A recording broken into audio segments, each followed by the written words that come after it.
de la maduración y la senescencia. ¿Qué contenido vamos a ver en la clase de hoy? El concepto y parámetro de calidad y deterioro. Fisiología post cosecha, vamos a identificar los principales cambios fisiológicos que ocurren en los productos, ¿ya? Y también aquellos cambios bioquímicos, sobre todo con la composición o los cambios, por ejemplo, en azúcares, en vitaminas de los productos, en proteínas, en lípidos que pueden ocurrir en los productos de post cosecha. Vamos a partir con la materia de post cosecha. Y para esto voy a mostrar esta imagen que está acá. ¿Ah?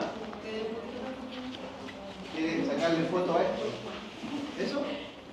Ya. Ya. Tú me lo salto porque es una introducción. No va a tardar. Ya. Quiero que vean, este es un proceso de llegada del alimento al consumidor y pasa por una serie de etapas. En esta demanda de los productos alimenticios pasamos por una serie de etapas, partiendo por todos aquellos manejos que se le hacen a las frutas durante la pre-cosecha. Si hicimos una adecuada fertilización, un buen control de plagas y enfermedades, un buen sistema, buen riego, etcétera, una elección de la variedad en localidad, etcétera, vamos a tener una calidad y un producto que está definido desde antes de la cosecha, con todas aquellas cosas que hicimos en pre-cosecha. Después viene la etapa de cosecha, ¿cierto? Una etapa posterior de selección, un tiempo a lo mejor que se va antes del almacenamiento, en un packing, etcétera, donde ocurren varios procesos: enfriamiento de la fruta, transporte, ¿cierto? Y finalmente llegar al lugar de venta y de ahí recién, ¿cierto?, dirigirse a quien va a consumir el producto, que va a ser uno de nosotros. En todos estos pasos hay cambios en los productos y pueden haber cambios negativos, como por ejemplo un mal transporte, una elección de un mal vehículo de transporte, un camino con hoyo, etcétera, que a la larga va a producir que la fruta tenga o la hortaliza tengan pérdidas por daño, por condición, por deshidratación, por pudrición, por machucón, etc. Y viene una etapa dentro de esta cadena que es el manejo de post cosecha. Post significa después de. Entonces todas aquellas medidas que se toman después de la cosecha, transporte, almacenamiento, selección, acondicionamiento de la fruta, etcétera, es responsabilidad de la post cosecha. En algunos casos, inclusive hasta la llegada al mercado de destino. Y como les decía, nuestro principal rol como productor, o el principal rol que van a tener ustedes como productor, es generar un producto que satisfaga al cliente, al que les va a comprar a ustedes el producto, o directamente el consumidor, ¿ya? Ustedes a lo mejor van a tener que trabajar vendiéndole a un proveedor su producto o llegando a un cliente, pero siempre tienen que satisfacer las demandas de calidad de. Entonces, el objetivo de la post cosecha en general es llegar con un producto de calidad. Y eso implica, como les decía, satisfacer la demanda de quién va a ser nuestro consumidor. Y para esto, para manejar la calidad, hay tecnologías de post cosecha que nos ayudan a mantener al máximo posible la calidad inicial. Y ojo, un concepto que no es calidad, pero que en algunas partes lo introducen como algo que es lógico que tenga el producto, la inocuidad. El concepto de calidad y inocuidad son paralelos, van en una línea paralela dentro de un producto. Ya llegue con esa condición, ¿cierto?, de nuestros productos frescos a destino. En post cosecha no se ven productos industrializados, se ven, ¿cierto?, aquellas materias primas que básicamente se van a envasar: fruta fresca, hortaliza fresca. No se ven congelados, ya eso ya es agroindustria, está calificado como agroindustria propiamente tal, o algo más, ¿cierto?, de procesos industriales, pero no lo que es, ¿cierto?, la cadena primaria. Ya. Les voy a preguntar a ustedes en cuanto a pérdidas de alimentos, y eso implica pérdida de cantidad y de calidad de los alimentos. Y aquí voy a colocar, aquí tengo colocado, voy a borrar pre-cosecha. Etapas donde pueden haber más o menos pérdidas. Ahí está, y quiero que se la jueguen ustedes poniéndole algunos puntos. Cosecha, en el packing propiamente tal, en el transporte, en la venta y en el consumidor. ¿En cuál de estas etapas ustedes creen que hay más pérdida de alimentos? Transporte. Transporte, cosecha, packing. Packing es donde se almacenan los productos, donde se hace la selección. Ya, entonces, quiero que levanten la mano quienes consideran cosecha en primer lugar. 1, 2, 3, 4. Anotaré el valor. 4. Packing. Ahí, 1, 2, 3, 4. Empate. Transporte. 1, 2, 3, 4, 5, 6, 7, 8, 9. Venta. 1, 2, 3, 4, 10, 4, 5, ya, 5. Aquí 10 me dijeron. ¿Y en el consumidor? 1. ¿Pero que está asociado a la venta el consumidor? Pues, No, el consumidor en su casa, en la casa del consumidor. Donde pero... ya, consumidores en su casa. No. Ya, 1, 2, cambió el voto, 3, 4, 5, 6. Compro para consumir, no para perder. Entonces, le quitamos el transporte 1. ¿Cuál has votado tú antes, Socobia? Las voto todas. 10, 3 y aquí consumidor 6. Según ustedes, en este ranking rápido que hicimos, en el transporte donde más se pierde. Segundo sería en el consumidor, tercero en venta y en cosecha en último lugar. Veamos los datos promedios mundiales. ¿De dónde son los Cosecha. Los datos están sacados de la FAO. Hostia. Hostia. Ya, Pero es que... para mí como productor, que el consumidor echa a perder el producto. Pero no es que él lo echa a perder, pues, profe, ¿Ah? es que el producto se echa a perder por... Pero es que no es que yo haga... La pérdida está asociada a una mala manipulación del producto. No está asociada... Entonces el consumidor estaría mal, pues. ¿Por qué? Porque generalmente cuando uno va a la feria y la compra, la guarda en el refrigerador, la deja donde tiene que estar y de ahí no se manipula hasta que se la va a Me encanta que comer. haya dicho la guarda en el refrigerador. Usted me guarda un plátano en el refrigerador y no es culpa suya que se eche a perder, por ejemplo. Pregunto. No sé, ahí... Mire, desde el punto de vista de productor y de post cosecha, yo me podría decir, ya me da lo mismo. Si total llegó a la venta, el consumidor es responsable de ellos. Si almacenan mal un espárrago y lo dejan acostado y tiene que estar parado en el lugar de venta, o que en el lugar de venta tengan a pleno sol productos como espinacas, espárragos, se echan a perder, no es problema mío. Sí, en cierta verdad sí. Pero desde el punto de vista de la responsabilidad de la producción de alimentos, todos los recursos que eso cae, nosotros en algún momento de la cadena vamos a estar en esto. De hecho, la gran mayoría somos consumidores, ¿cierto? Y hay una imagen acá bastante lúdica de un pollo que está contaminando cruzadamente a una alcachofa que está allá abajo, que ahí está como vayan a comer. Estaba fresquita, lista para comer y van a botar. Pero, profe, o sea, yendo en la realidad, ¿ocurre eso? Sí. ¿Quién guarda un pollo así? No sé. ¿Cuántas veces botamos alimentos al refrigerador que no comimos porque guardamos? Pero generalmente quedan guardados dentro de un tupper, de una la misma bolsa plástica que viene, pero así... Yo he hecho esta aberración varias veces. Porque Señor, ¿por qué? razón. ¿Ah? Porque también hay personas que se lo olvidan, así que... Claro, y a veces compramos más lo que necesitamos.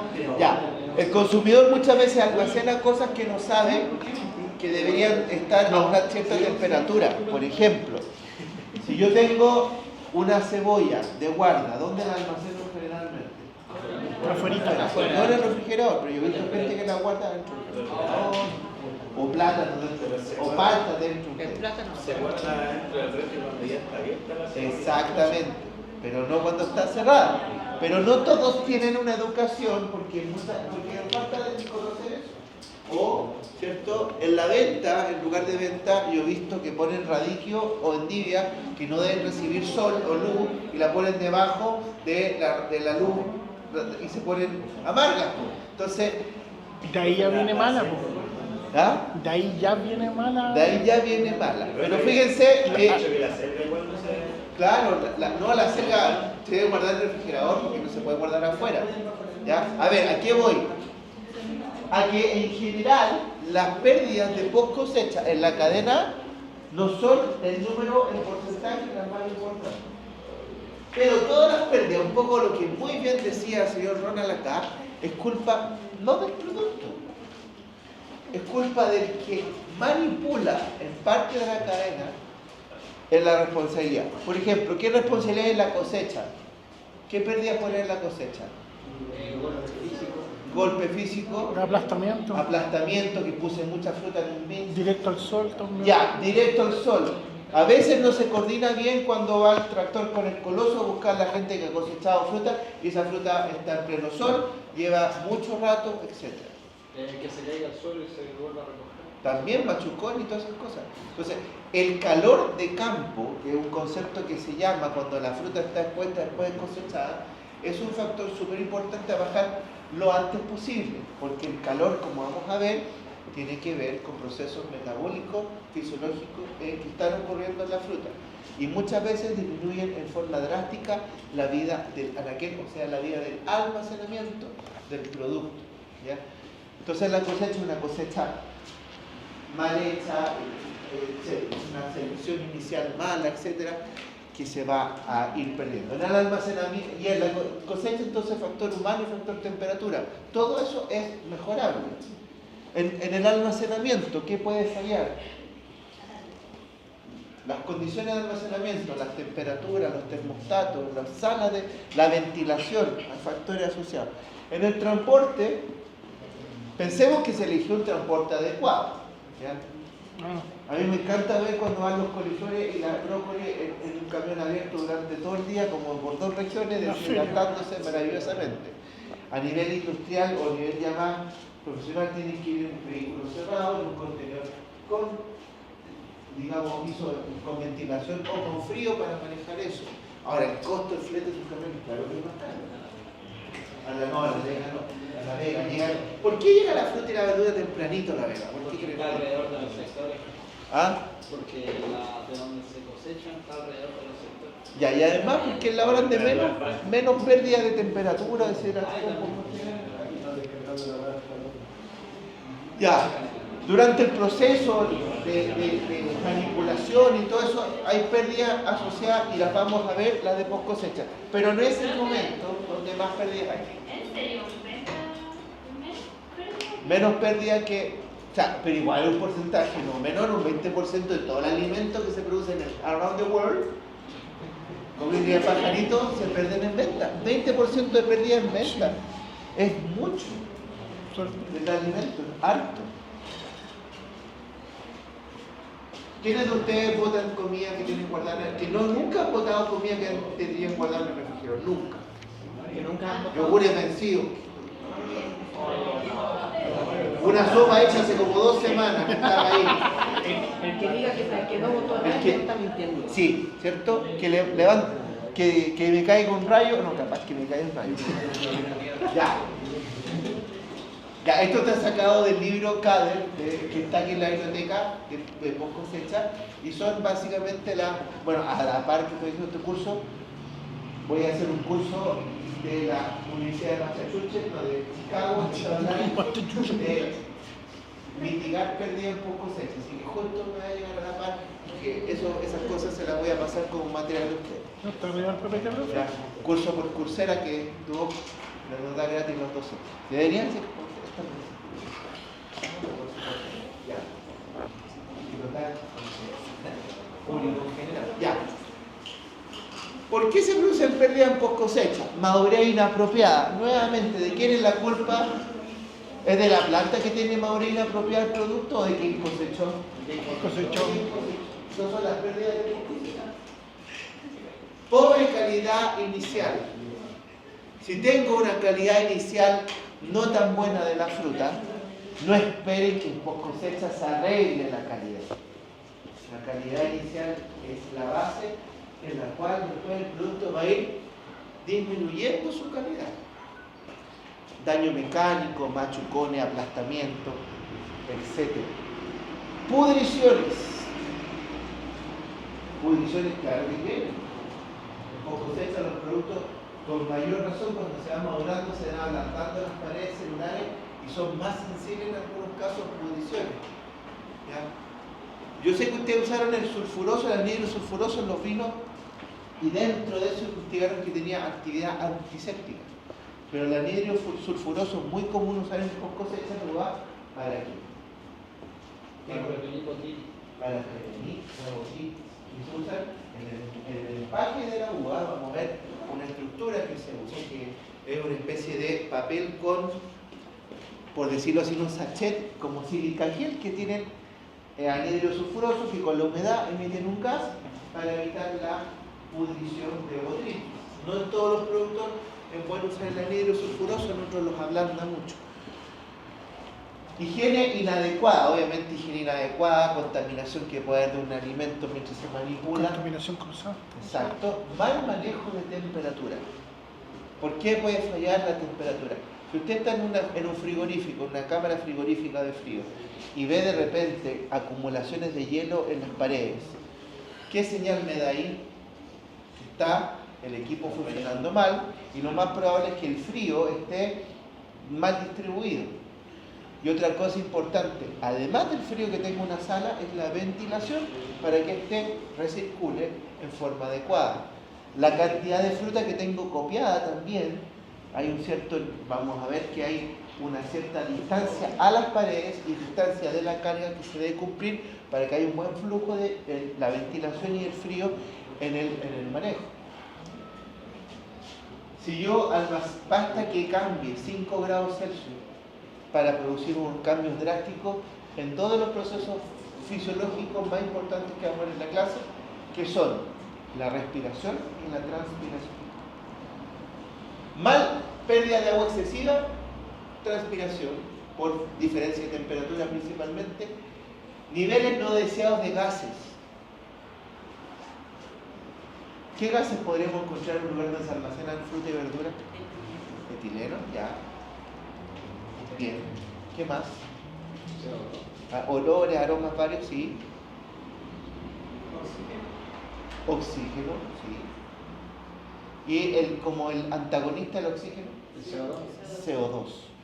Y es ambos dos se regulan y el etileno también tiene implicancia importante en los lugares de almacenamiento. ¿Ah? ¿Cuál es la fórmula del etileno? C2H12.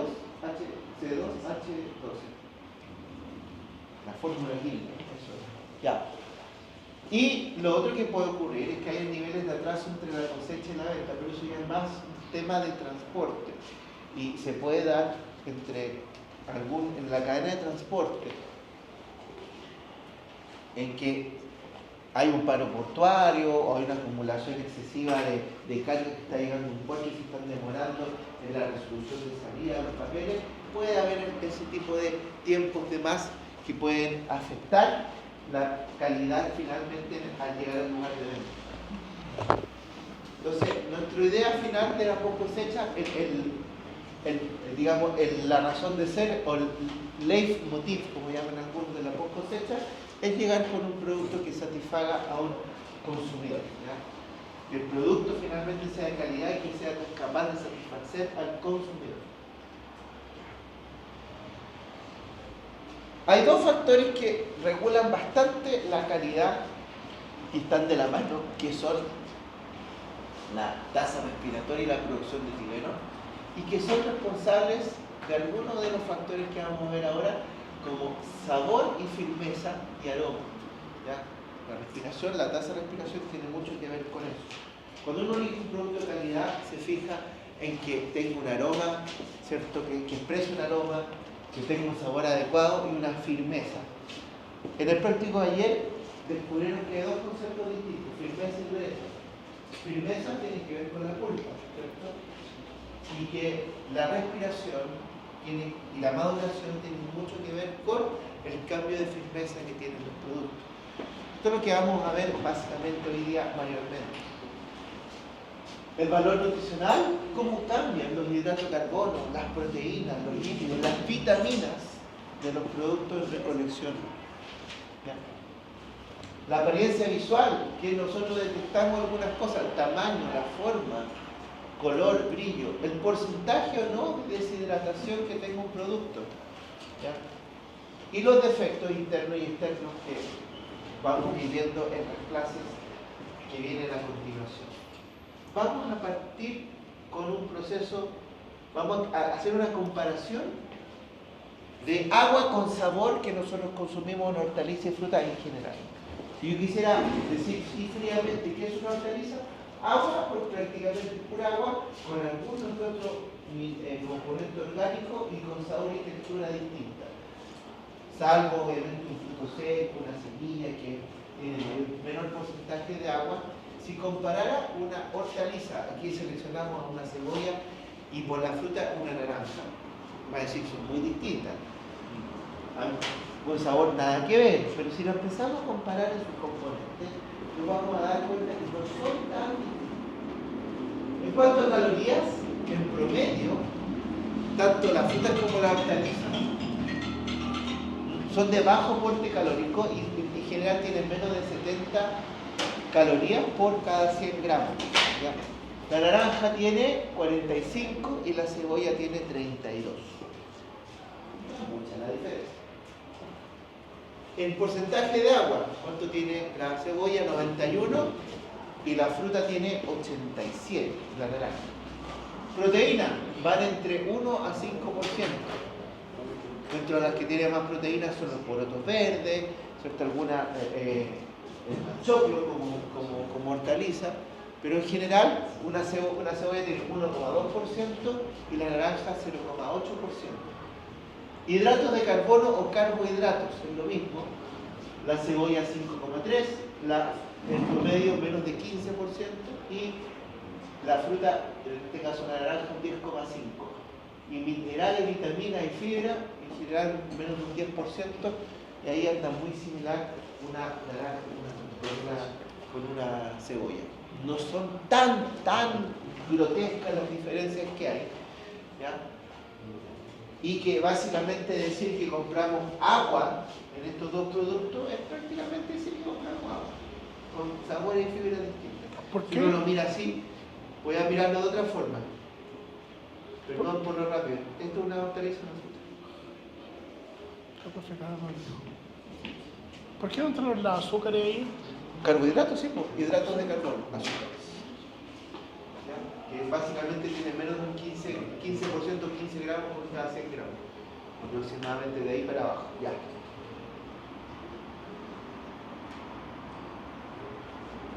¿Cuál es la complicación de lo que nosotros consumimos? Un producto fresco que consumimos, una hortaliza, una fruta, es un producto que está vivo.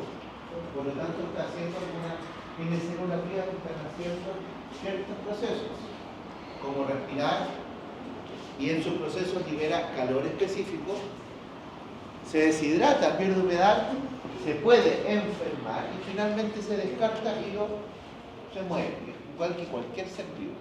¿Ya? Entonces ahí está la típica figura que dice el profe que fuerte verlo subir, una verdura, una fruta, un ser vivo tiene células, ¿ya? Y que finalmente, ¿cierto? Termina en un proceso de senescencia. Golpe fuerte para los veganos. ¿Ah? Golpe fuerte para los veganos. Lo que pasa es que no tienen sistema nervioso central, no tienen sangre ni otras cosas. ¿Están vivos? Es un ser vivo. Son seres vivos. Ya. Por este proceso de ser vivos, estos productos están respirando. ¿Y qué es la respiración? ¿Qué es el proceso de respiración? Está diagramado en esa naranja. El intercambio de oxígeno y la Ya, eso es el proceso de inspiración y expiración, que nosotros decimos respiración, pero no es. Intercambio gaseoso. Va por eso, pero ¿para qué sirve ese intercambio gaseoso? Es usar el oxígeno, la respiración aeróbica usa el oxígeno para hacer un proceso con las sustancias de almacenamiento, azúcar y otras cosas para obtener energía. Usted respira con sus mitocondrias, la planta respira, las células vegetales respiran por sus mitocondrias, en que transformamos nuestra reserva alimenticia, ese postre que se ve gustito, por ejemplo, en ATP, ¿ya? En energía eléctrica. Y ese proceso que está ahí como energía libera CO2, el gas CO2, libera calor del producto y libera vapor de agua. Todos hacemos eso en el proceso de respiración, todos. Es común el proceso de respiración de los seres vivos, desde una bacteria aeróbica hasta un ser superior, llamado superior como nosotros. ¿Qué pasa? Si hay más respiración, significa que usamos más oxígeno para ocupar más reserva, para obtener más energía y obviamente liberar más CO2. Entonces, ¿los productos vegetales y frutas tienen una diferencia en la tasa de respiración? La respuesta es sí. ¿Y los que respiran más? ¿Son los más grandes? No necesariamente. Los que tienen más. Mueren antes. ¿Y eso qué significa morir antes? Desde el punto de vista para que no sea tan fuerte como morir antes. Menos cosecha, menor duración. Suena más bonito, duran menos que mueren antes. ¿Cierto? Menor duración. O sea, a mayor tasa respiratoria de un producto, menor duración en post cosecha. Y ahí está. A mayor respiración, indirectamente proporcional, como se dice, menor duración de post cosecha. Por ejemplo, si yo quisiera ordenar, son las típicas preguntas claras.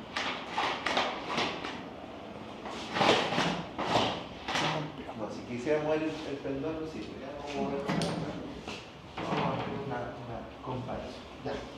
Les voy a poner productos hortofrutícolas y ustedes me van a decir por ojo, así, cuáles son los que mayor tasa de respiración tienen y cuál tienen menos tasa de respiración. Voy a poner aquí nueces. Aquí voy a poner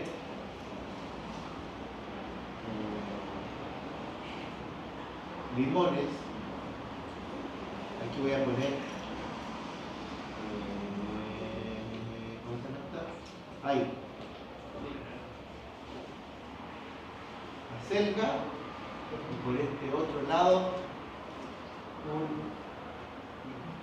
brote de diente de dragón. Diente de dragón. ¿Cuál sería de estos el que tiene menor tasa respiratoria? ¿La nuez? ¿La nuez? Correcto. Número 1, vamos a ordenarlo de menor a mayor tasa respiratoria. La nuez, pero 1, la más chiquitita. Correcto. Después, ¿cuál vendría de ahí? La selga. ¿Quién dice selga? Limón. Limón, levanten la mano que dice limón ahora. Los que dicen acelga o los que dicen diente de dragón. Ya. La mayoría dijo limón. Sí. Es limón. Después, ¿cuál vendría? Acelga. Acelga. Bien.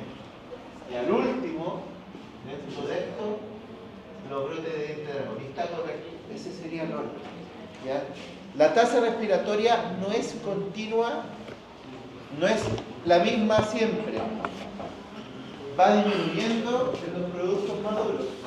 Primera cosa. Por lo tanto, los brotes de diente de dragón, que es un estado inmaduro, que está recién formándose en la plantita, tiene una altísima tasa de respiración. ¿Ya? Y para esto está el siguiente cuadro que está aquí abajo y otro más que en este. La respiración, entonces, yo les dije que es usar el oxígeno para la respiración aeróbica más el alimento, en este caso glucosa, C6H12O6, para obtener CO2 que se libera. ¿Por qué? Por las aberturas naturales, estomas, lenticelas, etc. se obtiene energía en forma de ATP que se usa para procesos fisiológicos. Entonces aquí están relacionados dos gases de la atmósfera, el oxígeno O2 como insumo, como que la planta, en este caso el cultivo, el producto lo absorbe, esto la fruta lo absorbe, la hortaliza lo absorbe, y libera al ambiente CO2. Pero durante ese proceso, ¿qué se consume? Las reservas que tiene el producto. Por lo tanto, disminuye la calidad desde el punto de vista nutricional, porque van disminuyendo los azúcares que tiene, los aceites que tiene. Entonces nunca la calidad en post cosecha se va a poder mejorar. Profe, ¿y qué hacemos entonces en post cosecha? Si esa es la tasa de respiración, y aquí está expresado 5 grados, muy baja tasa de respiración, frutos secos, muy bien cuando pusieron nueces, ¿cómo se expresa? La respiración se puede expresar de dos formas.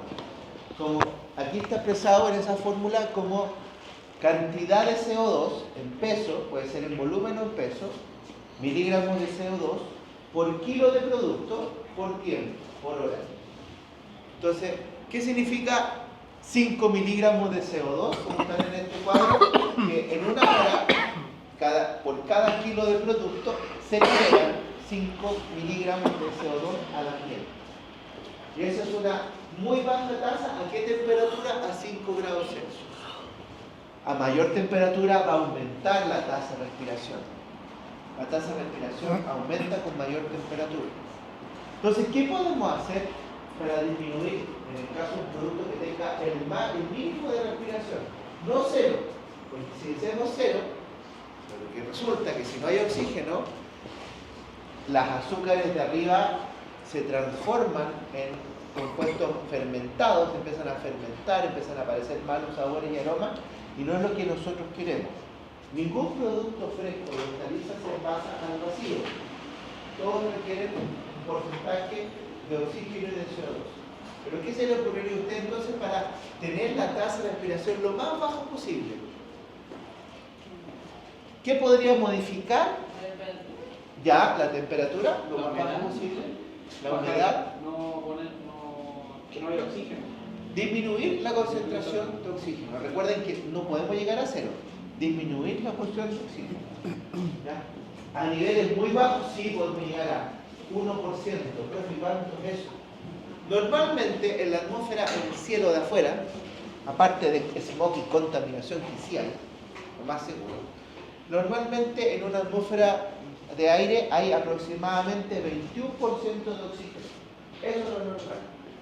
Hay lugares de almacenamiento o estructuras de almacenamiento de productos de hortalizas que llegamos a 0,5% de oxígeno en los productos que tolere esa concentración. O sea, bajamos de 21% a un 0,5% de oxígeno. No es en todos los productos, sino en aquellos que lo toleren. ¿Ya? Entonces, como muy bien dijeron ustedes, bajando temperatura y manejando el oxígeno al mínimo que tolere la variedad y la especie a la cual estoy almacenando, logro poder disminuir la pérdida de las reservas, de los alimentos que tiene ese producto. ¿Me siguen hasta ahí? ¿Sí? Porque esto se va a complicar. Entonces, muy baja, que hay más clasificaciones. Tenemos los frutos secos, los dátiles, que es un fruto de palmera. Después tenemos baja, tenemos grandes productos.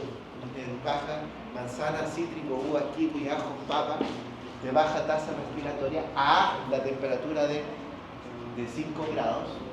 Media, el damasco, el plátano, la cereza y el durazno.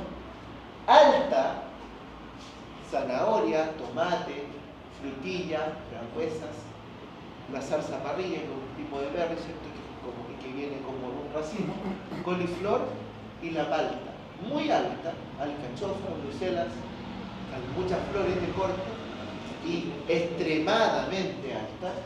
Tenemos ahí, doña, espárragos, tenemos brócoli y espinaca. La selga está extremadamente alta. ¿Cuánto duran los productos con alta tasa de respiración? 5 días. Poco, ¿cierto? 5 días, una semana, 10.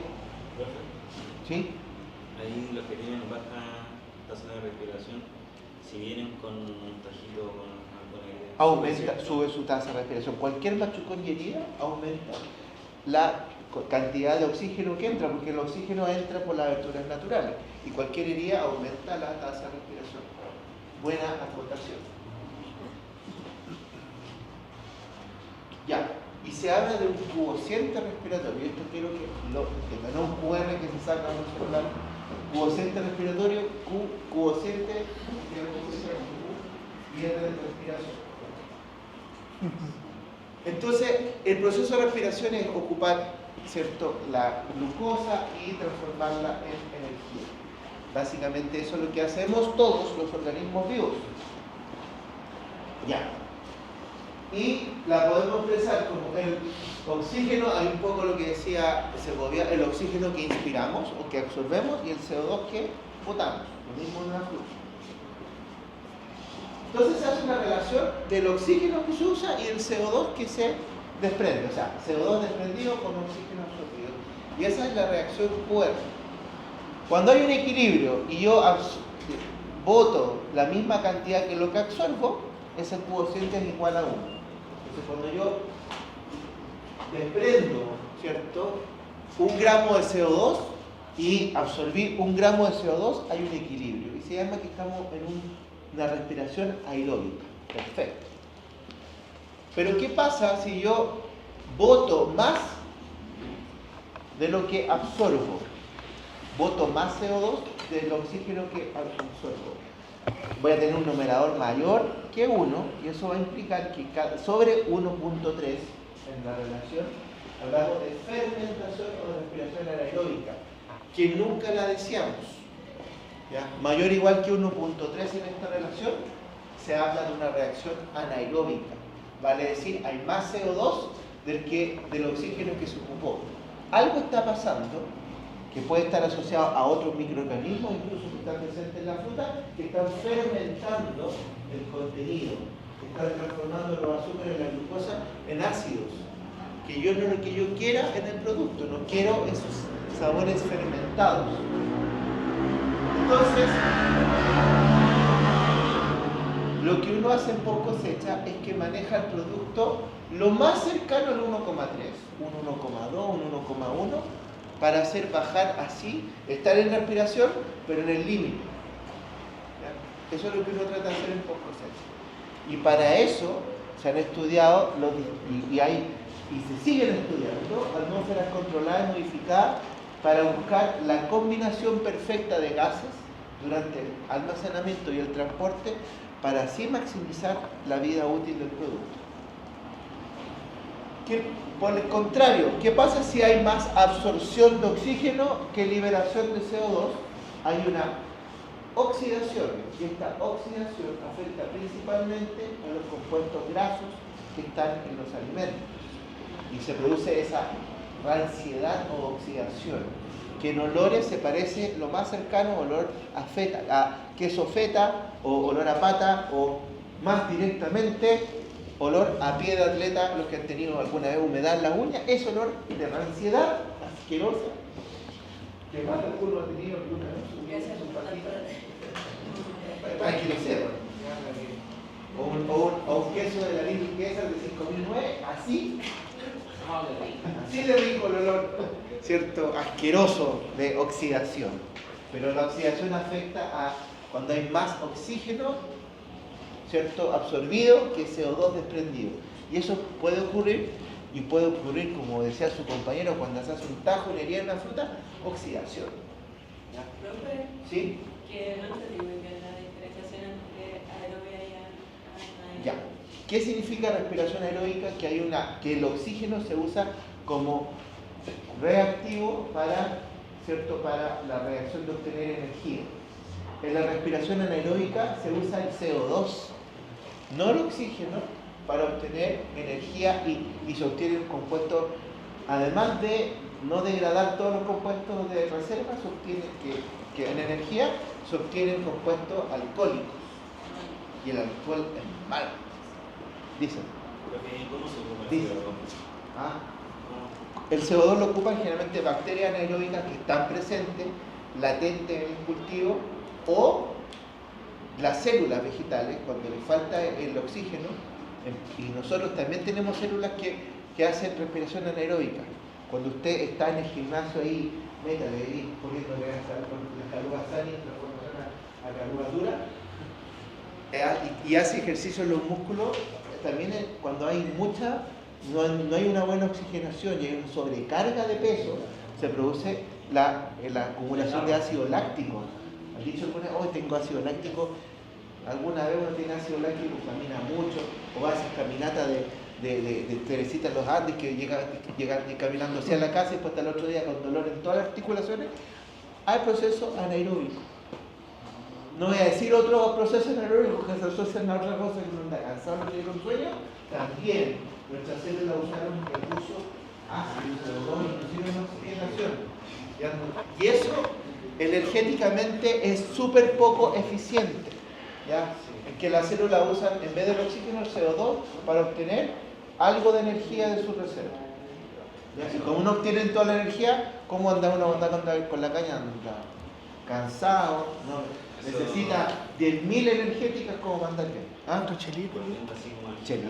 Puede hacer descomponerse una persona. Claro, ¿por qué? Porque le falta oxígeno. Ya, señor Segovia. Entonces, eso quiere decir que en una cámara de atmosférica, esos son los grados que tienen que ver. Tengo que tener esa relación entre oxígeno y CO2 del producto. En la respiración Aeróbica, entre 0,7 y 1,3. de oxígeno. Y en respiración aeróbica menos a o mayor. Mayor a 1,3 voy a tener respiración anaeróbica, pero no la quiero, porque va a cambiar los aromas y los sabores del producto. ¿Sí? Ahí dice que la respiración aeróbica es entre 0,7 y 1,3. De QR, de esta relación entre el CO2 desprendido y el oxígeno utilizado. ¿Ya?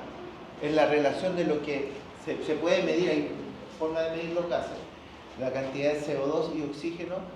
Entonces, el CO2 es el resultado de la respiración y el oxígeno es lo que se requiere para la respiración aeróbica. Y en todos los productos que nosotros almacenamos vamos a querer que haya respiración aeróbica. No vamos a querer malos sabores ni ácidos que no están en un producto. Y si estoy haciendo vino, bueno, es otra cosa. Pero se tiene que mantener entre esos rangos para Sí, que no haya oxidación. para que no haya ni oxidación ni fermentación. Ah, Sobre 1,3, fermentación. Bajo 0,7, oxidación. ¿Qué pasa con el QR aquí un poco? El QR igual 1 se usa el hidrato de carbono para obtener energía. En QR mayor a 1, mayor a 1,3, lo que está pasando en realidad es que primero la glucosa se transforma, en cierta parte se transforma a ácidos, de los cuales se usa el CO2 o menor porcentaje de oxígeno para obtener energía. Empiezan a aparecer los fermentos, los sabores fermentados, el ácido málico, el ácido cítrico, en exceso, antes de lo común que ocurre. ¿Ya? QR menor o igual que 1, se empiezan a usar los ácidos grasos como base para obtener energía con oxígeno, no se usan tanto a la expensa los carbohidratos y se producen esos olores de oxidación, empiezan a aparecer los colores de oxidación. Por ejemplo, cuando ustedes pelan una manzana, ¿ya? Esa manzana queda expuesta completamente al oxígeno y una de las cosas que ocurre en la oxidación es se pone café y si probaran justo ese sector vinícola tiene gusto a oxígeno. No sé si por ejemplo nos hablamos hoy que estaban buscando una especie de manzana para que eso no pasara. O sea, estaban hablando de Un transgénico de manzana Sí, para evitar la degradación de enzimas que degradan la oxidación celular. Sí, lo vimos el semestre pasado. Ya, entonces la idea de la post cosecha es mantener una respiración aeróbica, pero lo menor posible. O sea, menor uso de oxígeno posible. Por eso les decía, acercarme al valor máximo en el límite con la fermentación, pero sin llegar a la fermentación, para así un menor consumo de oxígeno dentro de lo que se considera los parámetros de respiración aeróbica. ¿Cómo afecta o qué afecta la respiración? Bueno, Consecuencia de la respiración. Un exceso de respiración, ¿qué consecuencia podría tener? Mayor pérdida de azúcares y por lo tanto un cambio en el sabor. Más desabrida la fruta, porque rápidamente con alta tasa de respiración, ¿cierto? Fue consumiendo sus azúcares. Necesidad de oxígeno para evitar la respiración anaeróbica. La respiración anaeróbica, como les dije, tiene malos sabores. Agua generada, es súper importante, se genera agua en la respiración en forma de vapor, pero nunca va a suplir la pérdida que tienen los productos, que es otro concepto, por transpiración, pérdida de agua. El calor que se genera en las frutas, y eso es súper importante, en la respiración, es un calor localizado. ¿Qué pasa con una fuente de calor localizada en un producto que están todos juntos? ¿A quién llama? ¿A quién dice vengan a mí? A bichitos. ¿Y a qué bichitos? A hongos, principalmente a hongos. Entonces hay que manejarlo. ¿Con qué cosa podemos manejar la respiración? Con la ventilación. Y con no copiar más de lo necesario. Cosa que a los jefes muchos no les gusta. Mientras más pongamos la bodega, mejor aún. ¿O no? Siendo que hay parámetros máximos de altura, de límite con los bordes, de mantener los pasillos para que la ventilación funcione, es lo mismo. Ya.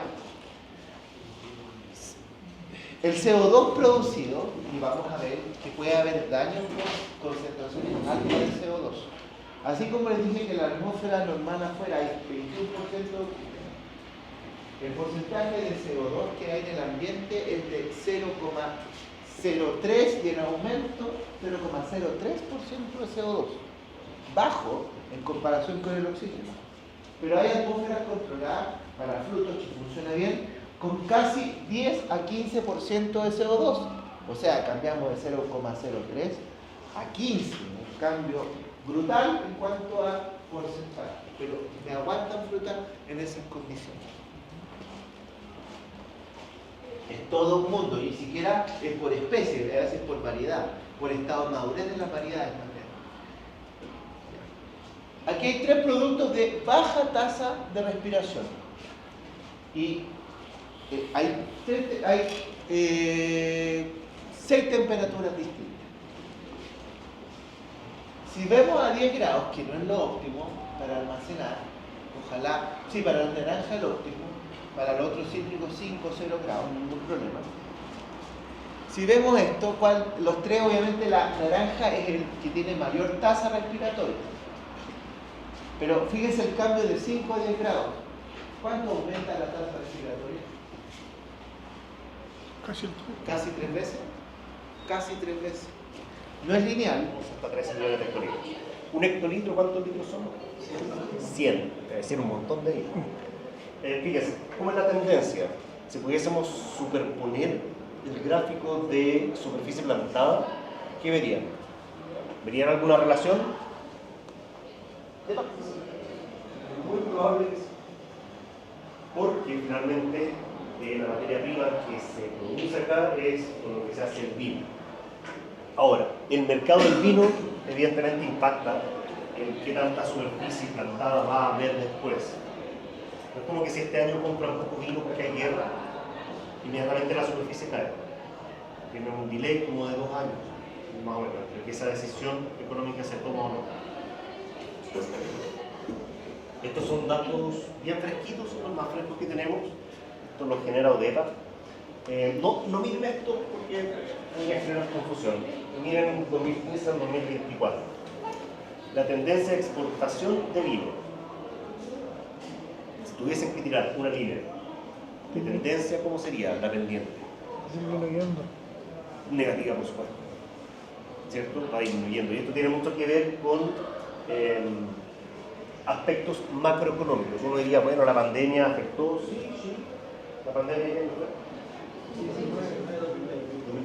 2019-2020. Claro, vemos una caída que miremos los 2 años anteriores, es sostenida. ¿Cierto? Es decir, venimos bajando progresivamente. Por lo tanto, es un factor, no es el único. Ahora, si nos vamos a precio promedio, estos son vinos en general, no son productos en específico. Vinos en general, el precio por litro en dólares FOB. Esto cuesta un litro FOB, más o menos de vino chileno. $2, $2,3 en el caso. 2.000 pesos.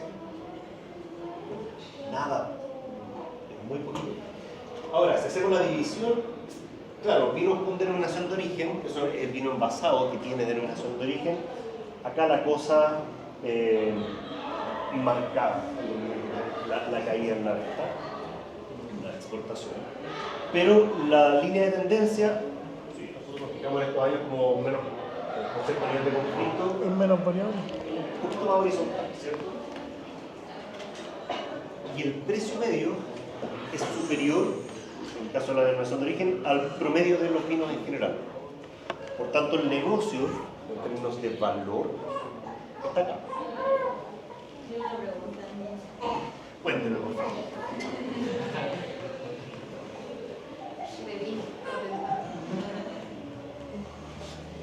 Vale, vino a granel. Ya solo voy a hablar de dos tipos de productos, vino con denominación de origen y a granel. Fíjense que el vino a granel tiene una caída mucho más estrepitosa. Si tuviésemos que tirar una línea de tendencia, la inclinación es mucho mayor. Y no solo eso, fíjense en el valor por litro. Menos de $1. Entonces, claro, esto no es tan buen negocio para nosotros. Vender vino a granel parece no tener mucho sentido económicamente hablando. Es una realidad. Ya muchas empresas graneleras se dedican a hacer vino a granel, no pasa nada, venden vino en estanques grandotes. Han ido quebrando o disminuyendo su participación en el mercado, porque no es negocio. Lo que nos importa son las exportaciones y entender más o menos cómo funcionan. Las exportaciones nosotros las hacemos hacia países normalmente que o bien no producen nada de vino o producen vino y tienen un mercado muy grande. Son incapaces de abastecer. Brasil produce vinos, pero es enorme. Y la zona que produce vino es muy chiquitita, por tanto compran mucho vino. Otro país, Reino Unido, Estados Unidos también, compradores clásicos de nosotros, Japón. Ese fue nuestro programa de exportación. Pero particularmente para el año 2024, quien más nos compró fue Brasil. Y tienen las variaciones 2023-2024. Fíjense, tasa de crecimiento positiva. Y eso es interesante. Es un mercado que queda cerquita, un mercado que si bien es cierto no paga tanto por litro, aún así presenta una variación positiva de valor 2024-2025. ¿Vale? Y eso hay que tomarlo en cuenta.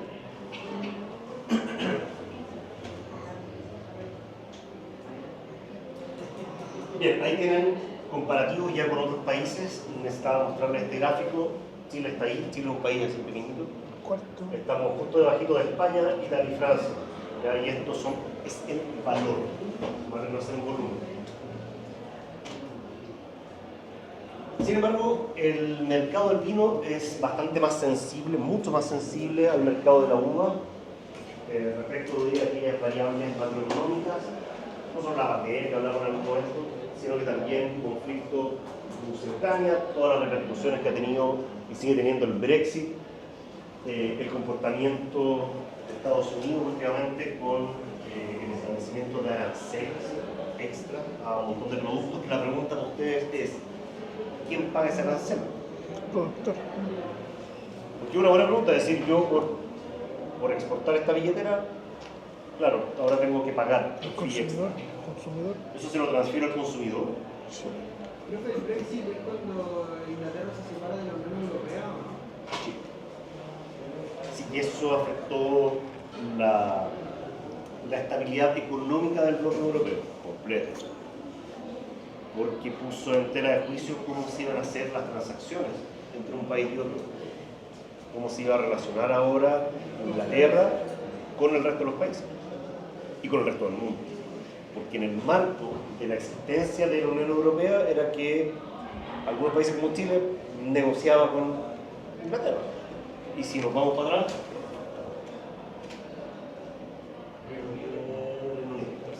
aquí.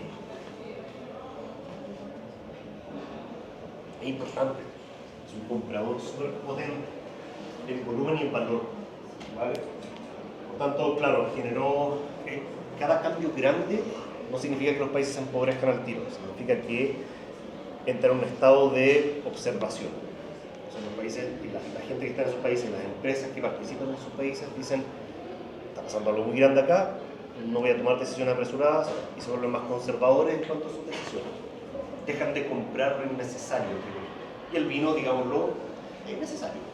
Un producto súper suntuario, que anda por ahí con... No podría compararlo con las flores porque eso es por definición suntuario, pero no es algo de primera necesidad. Es algo que está presente en la dieta, por eso es menos suntuario que una flor, pero por ahí. Entonces, claro, la pregunta del $1 trillón es: ¿estos aranceles quién los va a pagar? ¿Se los transfiero al consumidor? ¿O los pago yo como productor? ¿O los pago yo como intermediario, como exportadora? Una buena pregunta, ¿no? Y va a depender mucho de la elasticidad o la inelasticidad que tenga el producto. En términos económicos que quizás no necesariamente manejan ya lo mismo.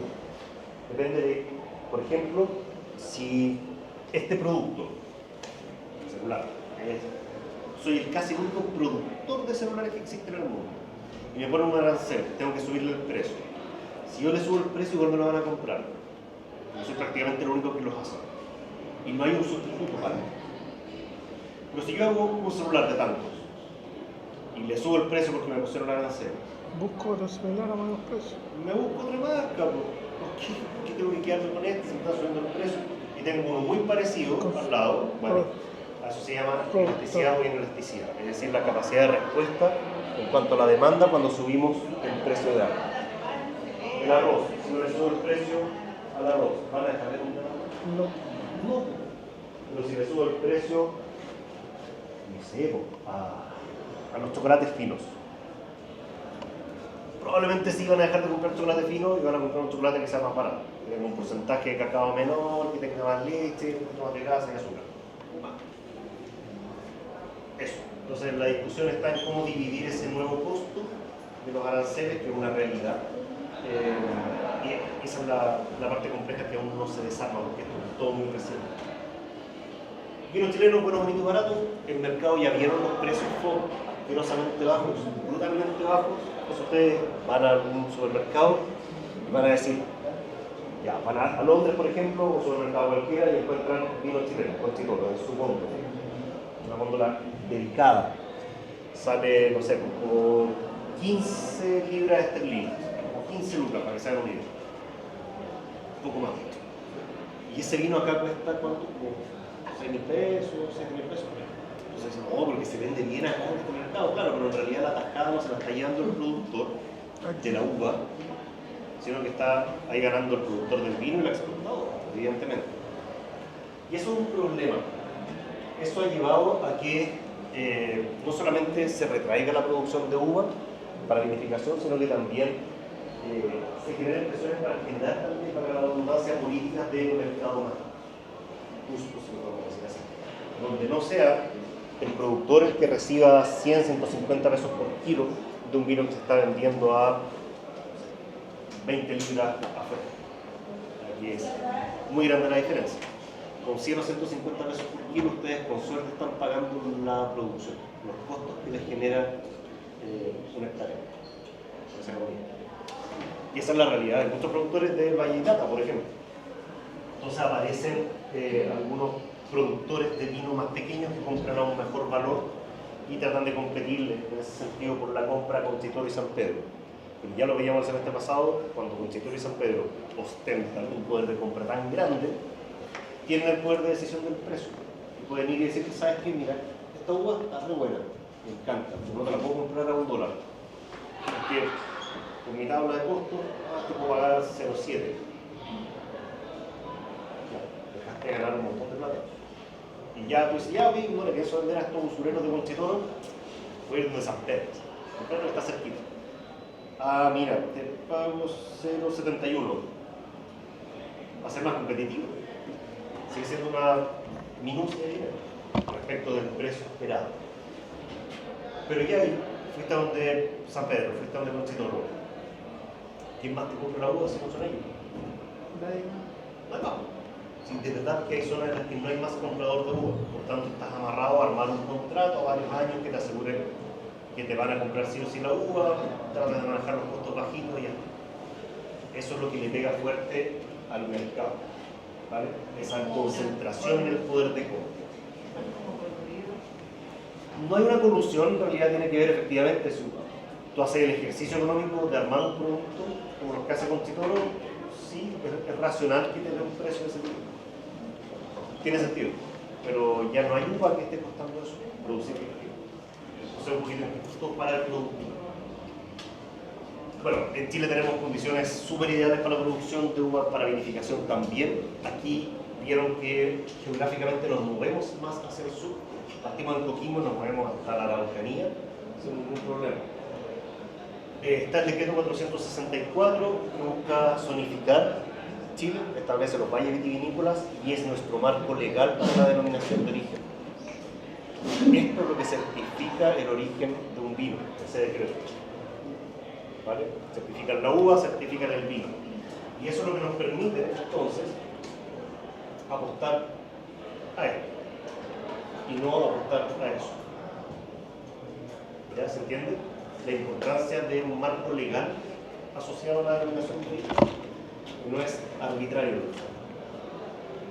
Pequeño extracto solamente de la zonificación vitícola vigente. Esto también, insisto, ya lo vimos, pero queríamos hacerlo de todos modos.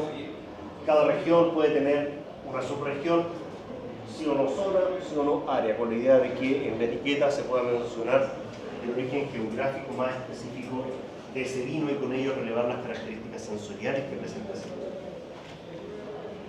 Hay un montón de variedades aceptadas, se está trabajando para poder seguir ampliando esto en la medida en la que sea posible también. Bien, preguntas, dudas y consultas hasta acá. Hablamos de contexto de exportación de uva de mesa, cómo se le han pegado a la industria, cómo se han movido las variedades de las tradicionales y las nuevas, aspectos macroeconómicos que también le pegan a la exportación de uva, cuáles son nuestros competidores. Hablamos también de las variedades más importantes. Bueno. ¿Hay alguna variedad que sirva como para vinificación también de mesa? Yo podría vinificar todas las variedades de uva de mesa, todas, sin excepción. ¿Pero hay algún importante en venta? Lo que dice la ley, sí. Voy a responder perspectivo, eso, pero no me acuerdo el nombre del producto, así que te voy a descubrir. Lo que dice la ley es que si el vino se hizo con uva de mesa o con un poquito de uva de mesa, el resto vinífera da lo mismo. Si tiene uva de mesa en el proceso, ese vino se llama vino de mesa y no puede optar a tener denominación de origen. Y sí, hay productos en el supermercado cuando pasas por la parte de los tetras o por los bidones donde dice vino de mesa. Y ese vino es un vino, pero no hecho con uva vinífera, sino que hecho con uva de mesa. Entonces yo sí podría hacerlo, sí, demás. Sin denominación de origen, sin variedad, simplemente pongo vino de mesa, que es lo que me permite la ley.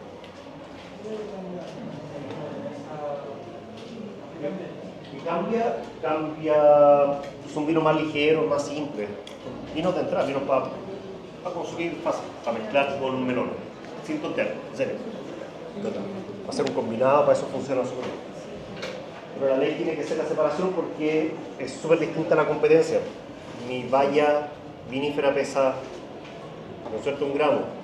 La valla de uva pesa 5 gramos. Entonces, la capacidad productiva es muy diferente. ¿Alguna otra duda, chiquillos? Dudas, consultas, inquietudes. Si no está visible en la clase, se las dejo visibles, pero... ¿No? Ya, a partir. Bueno, ustedes van a deber cumplir, van a ser capaces de hacer, más bien, una vez que terminen esta carrera. La carrera que me queda el próximo año y en teoría están listos, dice la teoría, por supuesto. Tenemos que sea así. Se supone que, y así se declara, el ingeniero agrícola debe ser capaz de cumplir con aquellos 4 verbos. Y son verbos que tienen un nivel de requerimiento, digamos así, cerebral importante. La planificación, la gestión, que es un verbo más grande, la supervisión y especificar labores de producción.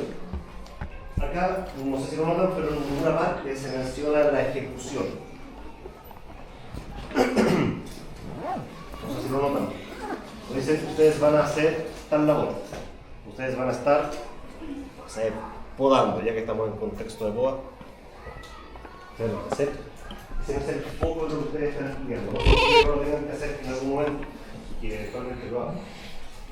La idea es que ustedes sean capaces de conseguir lograr hacer esto, dando por hecho que ya saben hacer todo. No sé si se entiende. Esa es la parte difícil. Por lo tanto, es necesario entender que para fines de próximo año, incluso si la teoría no falla, ustedes ya debiesen ser capaces de actuar de esa forma en el mercado laboral. Mercado laboral que sepa hacer no es sencillo, especialmente en el área agrícola. Entendemos que, especialmente en la parte frutícola, tenemos un contexto en el que existe la temporalidad. Eso ustedes ya me imagino que lo saben o lo suponen, al menos. Durante la etapa estival, en donde ocurre en el fondo la producción de fruta. Sin embargo, en las etapas otoñales e invernales, probablemente la carga laboral disminuye. Ya, eso no significa que no hayan espacios dentro de la industria para ustedes. Dicho lo anterior, el llamado es a que se lo tomen en serio, porque ya les queda poquitito, les queda poco acá. Ustedes no lo miran, el próximo año va a pasar súper rápido, pese a que quizás son asignaturas un poco más densas en la parte de la teoría, los números, etc. Y van a quizás extrañar asignaturas como esta. Quizás no la de pero sí, la asignatura sí. Tómenselo en serio, háganse cargo de lo que están aprendiendo, porque que yo me pare aquí a hablarle 1 hora y media. Sí, lo puedo hacer todo el semestre, no pasa nada. Siento que lo sé, ustedes no. Entonces la meta es yo poder transferirles eso, no solamente desde la parte teórica y práctica, sino también la experiencia asociada a esto. Aquí voy con todo esto, que es súper importante que sean capaces de, espero, meterse en este tema. Y en cualquier otra asignatura es la misma historia.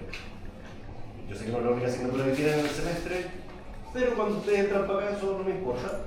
Y ustedes tampoco deberían importarles. ¿Vale?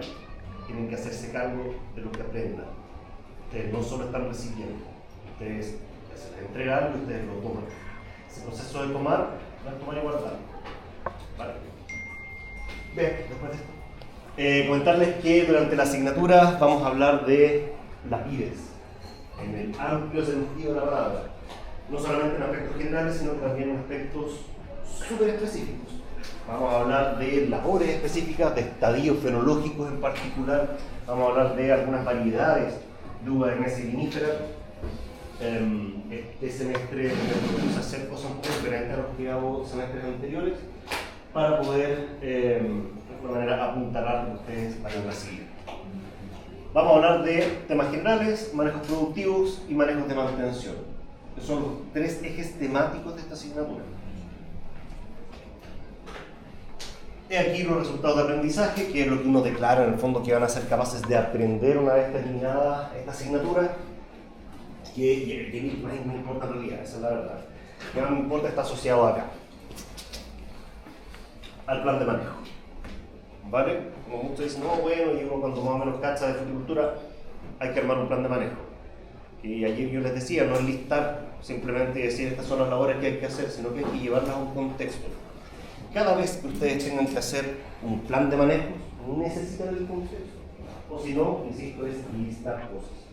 Una lista cronológicamente ordenada de labores. Eso lo puede hacer ChatGPT, pero fácil.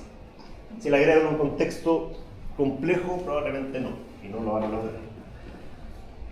Vamos a hablar entonces de propagación, establecimiento, vamos a hablar de cómo se arma una planta en un sistema de conducción en particular. Muy probablemente vamos a hablar de 3 sistemas de conducción. Fuerte, si quieren más, podemos hablar de más, pero eso ya va a depender un poquito de ustedes. Vamos a hablar de propagación muy pronto, a pesar de que esto en teoría lo tocamos al final, pero bueno, ahí vamos a hacer un enredo que sea favorable. Respecto de esto, aquí es la parte donde se concentra quizás el mayor peso, porque son las labores, son el asociar un manejo particular con una respuesta fisiológica en un momento específico. Todo eso desemboca en un resultado, o en la probabilidad de un resultado, hay que entenderlo matemáticamente esto. Así que aquí es donde le vamos a poner un poquito más de vino, ¿vale? Y vamos a hablar también de cosecha, post cosecha, vamos a hablar de manejo de plagas, enfermedades, pero eso ya son tópicos más cortitos, son tópicos un poco más simples. Incluso ustedes tienen una asignatura de post cosecha, yo como que me pongo al lado de esa asignatura, soy chiquitito en ese sentido, porque aporto un tópico pequeño. Yo de hecho me voy a basar en lo que ustedes vayan aprendiendo durante el semestre en post cosecha para hablar de lo mismo. Así está dividido temáticamente, entonces en resumen, la asignatura, 3 unidades, generalidades, primero, requerimientos, ¿qué necesita una vid para ser feliz? ¿Por qué no las hacemos felices del todo? También lo vamos a conversar. Uva de mesa y uva vinífera, no sé si lo veamos en ese orden, depende de cómo organice la clase y cómo lo vaya viendo también en esta primera unidad.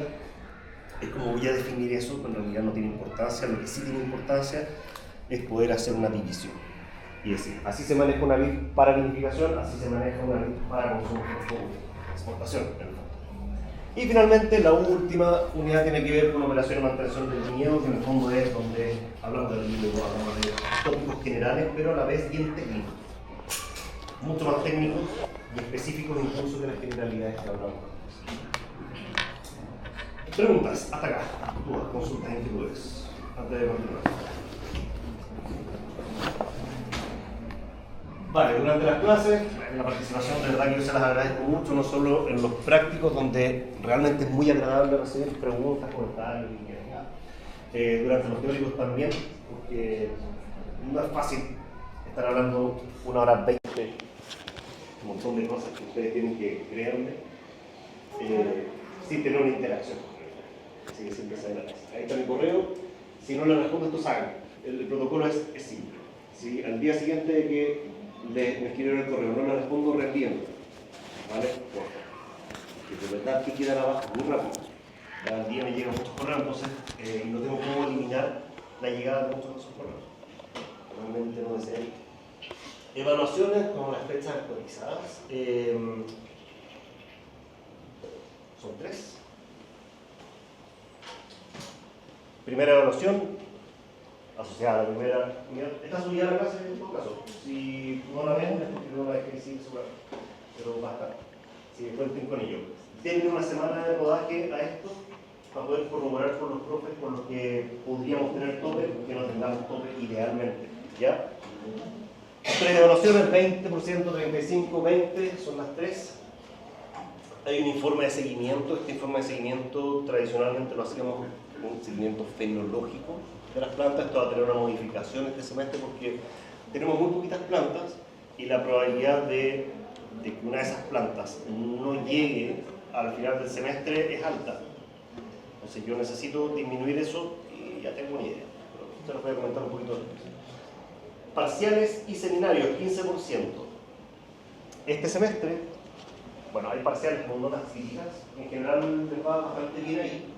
Son como actividades de completar tablas con información relevante, que es complementaria a la asignatura, no por ello hay que dejarla de lado. Pero este semestre tengo consideradas 2 instancias de presentación de seminarios. Que un seminario es la presentación relacionada a un tópico donde se les entrega a cada grupo, porque estoy definiendo todavía, son modificaciones nuevas, así que todavía no lo he definido del todo. Pero en pequeños grupitos van a recibir un trabajo científico, un paper, un documento de investigación, lo van a tener que ver, analizar y presentar. Una presentación ejecutiva, rápida, con set de preguntas, y eso, para eso van a tener una semana de preparación. ¿Vale? La gracia de eso es que, con base en lo que ustedes presenten, se nutra la asignatura de información nueva, novedosa y más profunda también. Preguntas, hasta acá. ¿Cuántas veces son estos pequeños trabajos? En total, sumando como las actividades chiquitas, con un segundo para lo entiendo. Si mi cabeza no falla, son 5.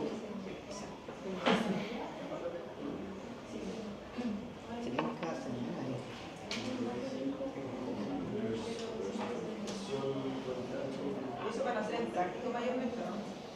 Son, de hecho, sí, efectivamente, tenemos 1, 2,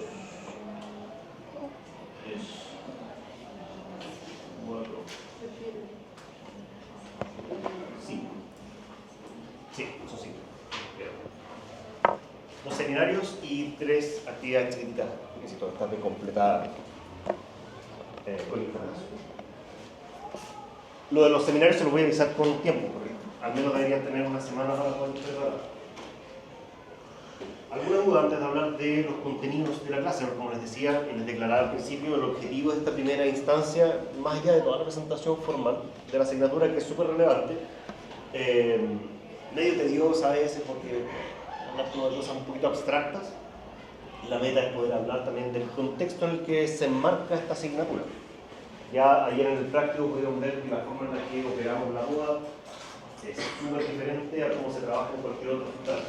Nosotros podríamos hacer paralelismos importantes y súper válidos quizás entre los cerezos y el ciruelo y no sé, algún otro negocio.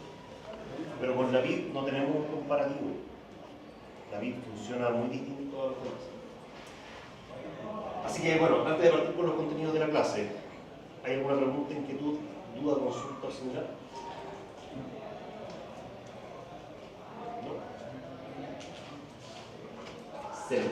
Vamos a hablar un poquito de entonces la producción de uva de mesa. Acá las cosas no cambian mucho año a año y miento quizás prontamente, es una mentira futuro, porque han habido hartas modificaciones en cuanto a la dinámica de producción y exportación. Esto mediado no solamente por aspectos macroeconómicos, sino también por aspectos internos. En general, veremos que los productos que nosotros exportamos como país en general, o bien son cobre, o bien son fruta, vino, salmón y algunos servicios también. Siendo la uva uno de los principales productos que se exporta, pensando en fruta fresca, al exterior. Por tanto, entenderán que nuestro mercado no es interno. Ninguna empresa pone viñedos para satisfacer el mercado interno. Esa es la realidad, ¿vale? Casi sin miedo de equivocar. La meta acá es generar fruta que se pueda exportar, fruta de calidad alta, fruta que compite fuertemente en un mercado externo, no solo por fechas, ya no podemos hacer eso, sino que en realidad compite por calidad. Somos un país pequeño, no lo olviden. Entonces no podemos hacer algo muy volumétrico, no nos podemos dedicar a la exportación de granos porque no tenemos espacio. Entonces, ¿qué tenemos que hacer? Enfocarnos en cultivos de mayor valor. Por eso el cerezo negro también tiene muy buen valor afuera. En general mandamos muy buena cereza también.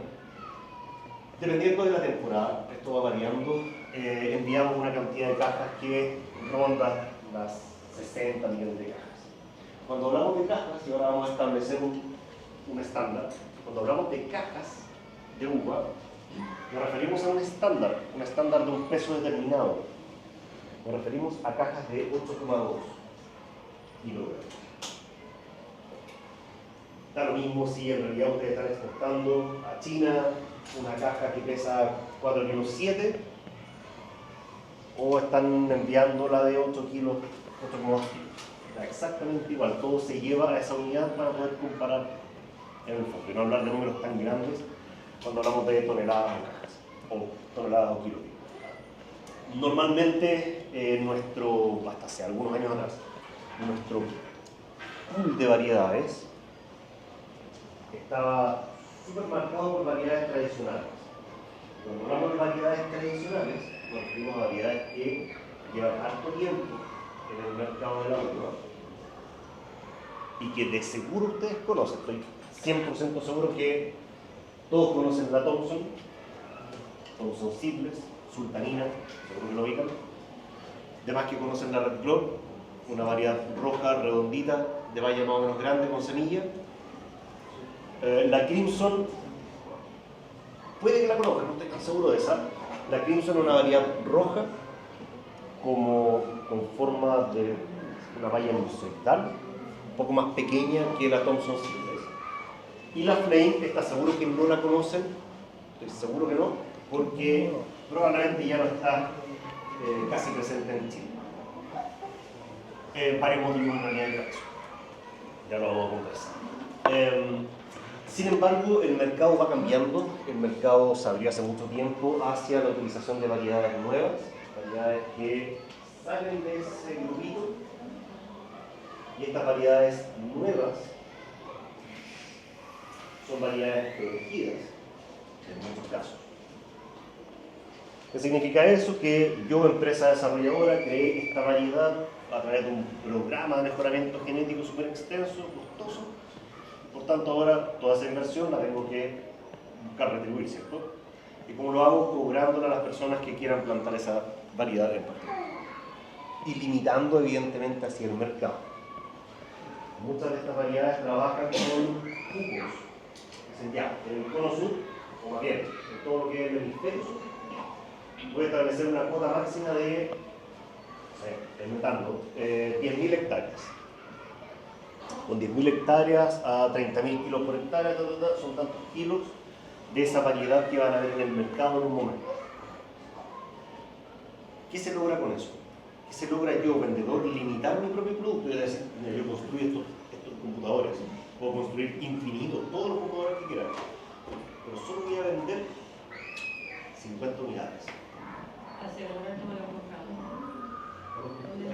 Primero que todo, no saturar el mercado, ¿cierto? Y con ello, al no saturar el mercado, mantener la novedad un rato y que esa novedad no baje de precio. Valor y precio son cosas cercanas pero no idénticas. ¿Entre exportación y nacional? No, siempre exportación. Bueno, Uva. jamás como para mercado interno. Lo que queda, lo que no se puede exportar por motivos infinitos, es lo que queda aquí.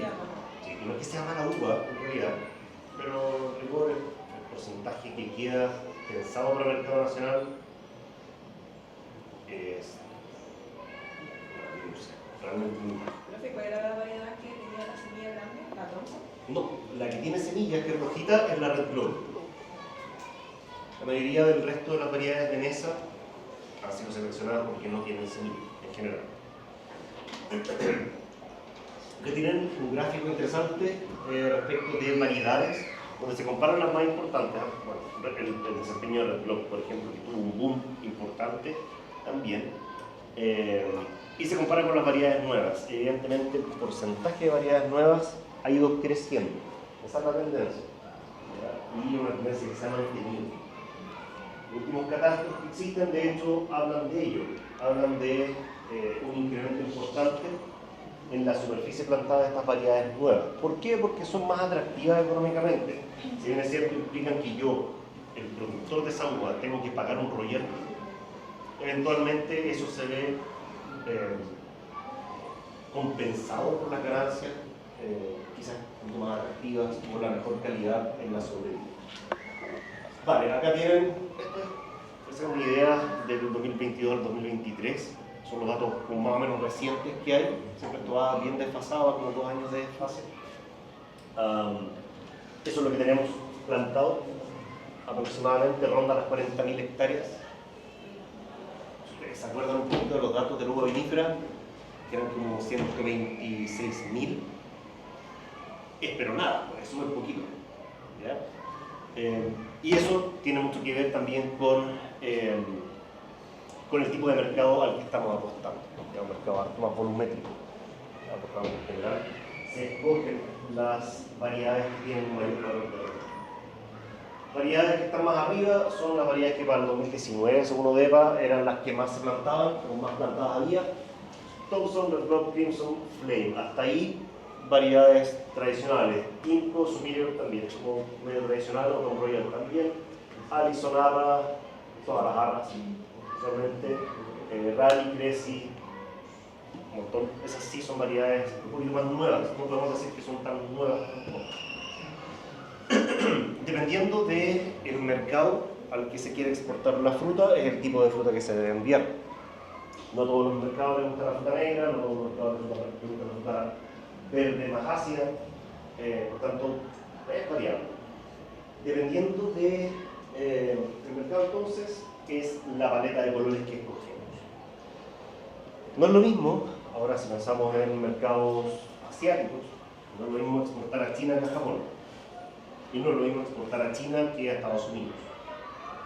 No solamente por gustos, no solamente por preferencias de mercado, sino que hay algo más importante todavía, que ya yo creo que más o menos lo entienden. ¿Cuánto se demora un barco salir del puerto de Chile y llegar a Estados Unidos? Más o menos. Una semana más o menos. Una semana, dicen por acá, un mes, dicen por allá. ¿Cuándo? ¿Cuándo? ¿Quién está más seguro de su respuesta? 3 semanas. Sí, efectivamente, entre 3 semanas a un mes tardamos en llegar a Estados Unidos. ¿Y ya? Eso es verdad. ¿Y a Chile? Como un mes y medio. Como 40, 45 días, dependiendo de cómo está la cosa. Entonces, claro, uno dice, ya me demoro más, como ya, supongamos que una sola semana de diferencia, para hacerlo fácil. Esa semana de diferencia, ¿qué impacto tiene? En la calidad del fruto. Ya, un costo asociado, calidad de la fruta, a ver cómo sería eso.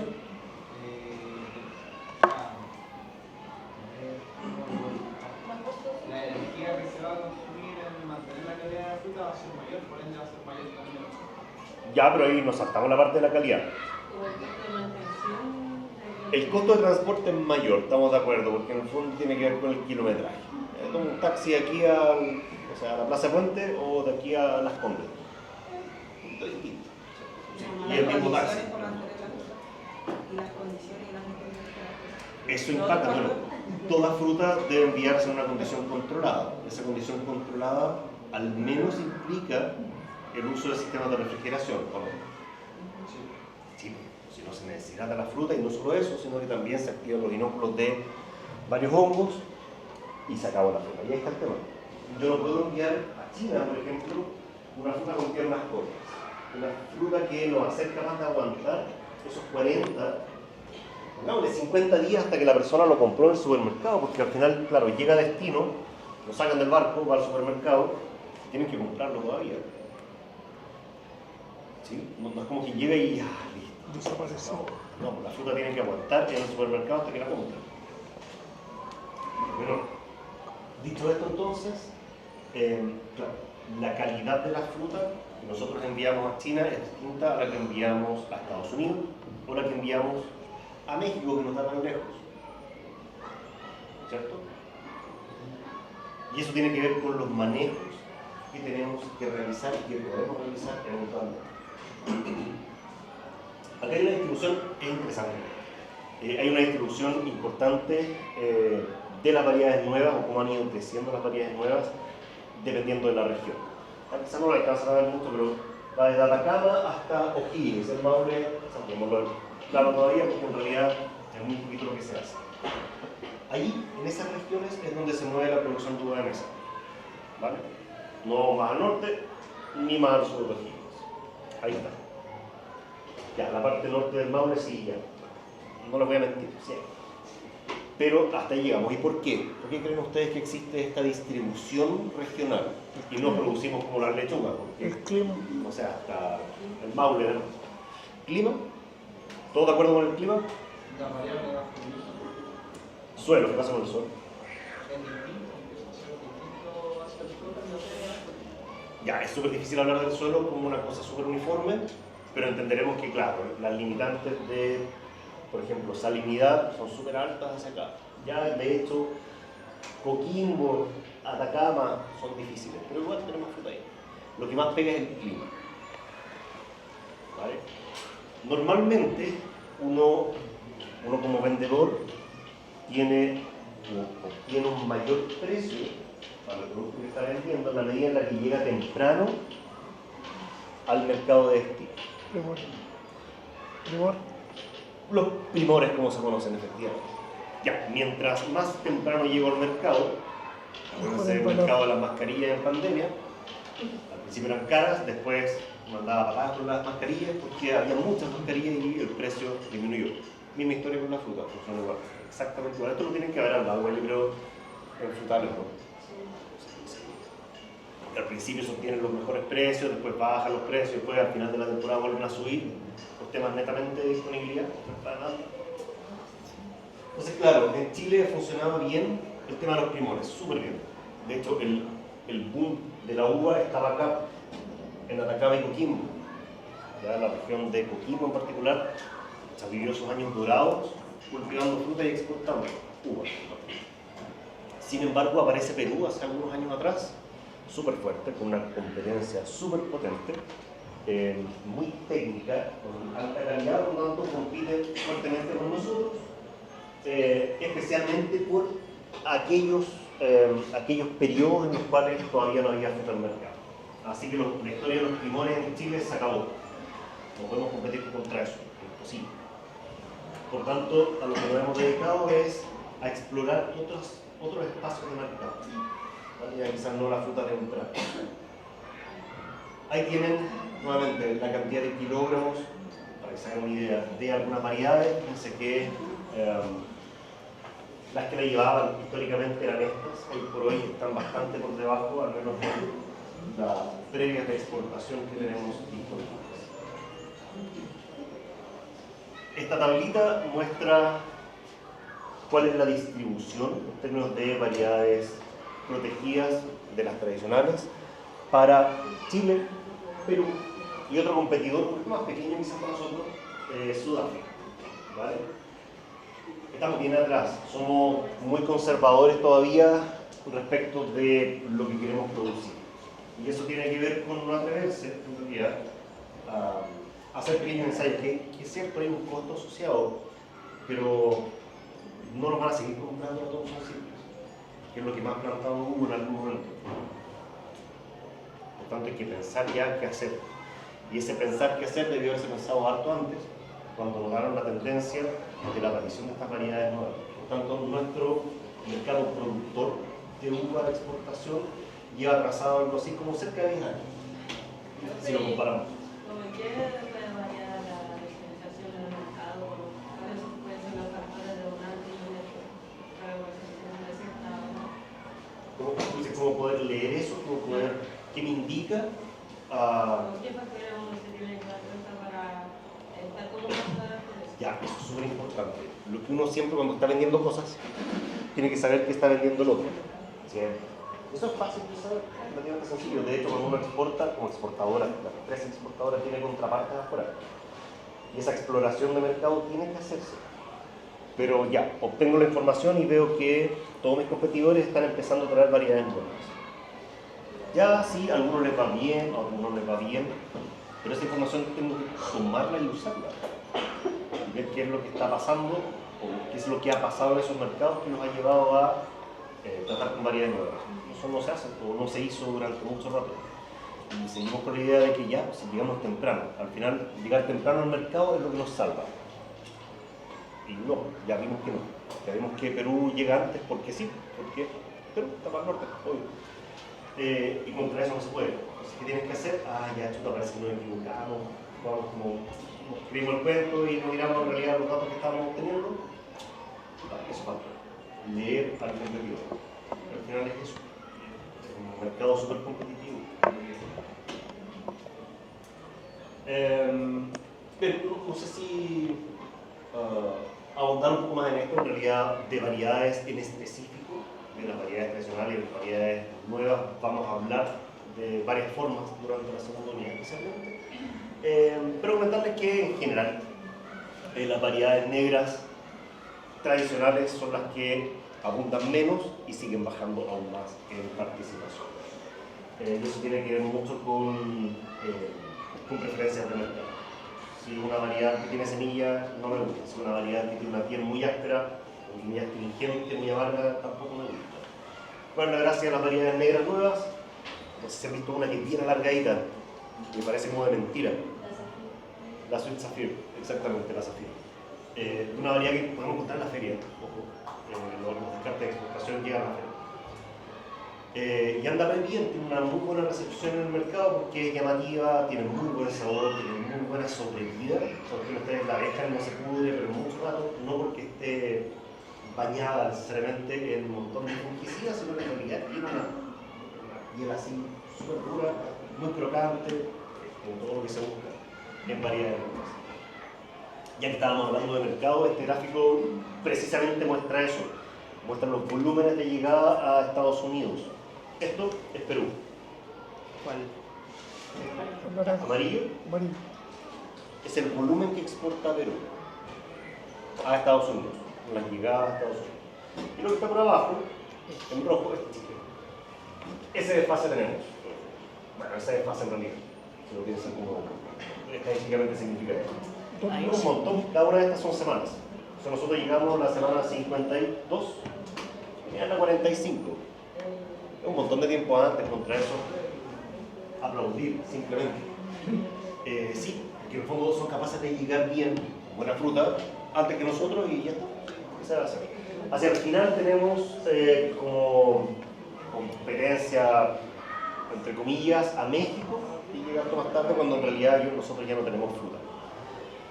Una estrategia, para que lo anoten por ahí, es cosecho buena fruta a mitad de temporada, buena fruta en el sentido que tiene muy buena calidad y muy buena condición. ¿Cosecho eso? Sí, y la guardo en frío, no la envío inmediatamente. Entonces retraso el envío un par de semanas, cosa que cuando llegue estemos en esta parte bajita, donde hay muy poca fruta, donde ya Perú no tiene fruta, por ejemplo. Esa es una estrategia, jugar como a la fruta tardía también funciona. Con las variedades blancas es con lo que más cuesta porque normalmente las variedades blancas, sean nuevas o no, lo mismo, han mostrado cierta tendencia alta al desgrane en la cosecha, hacia el final de su cosecha. Entonces son más delicaditas por eso, especialmente si las cosechamos muy maduras. O sea, como resguardo deberíamos como ya pasar para que tengamos así como al final más. Es una estrategia. ¿Se No, todas las días se hacen todas. Pero es una estrategia, una de tantas. Tu estrategia puede partir por escoger una variedad blanca tardía. Es decir, que requiera más grados días para poder llegar a la madurez de cosecha. Por tanto, la cosecho sí o sí más tarde. La guardo un ratito nomás y la mando. Y ahí sí llegaste bien.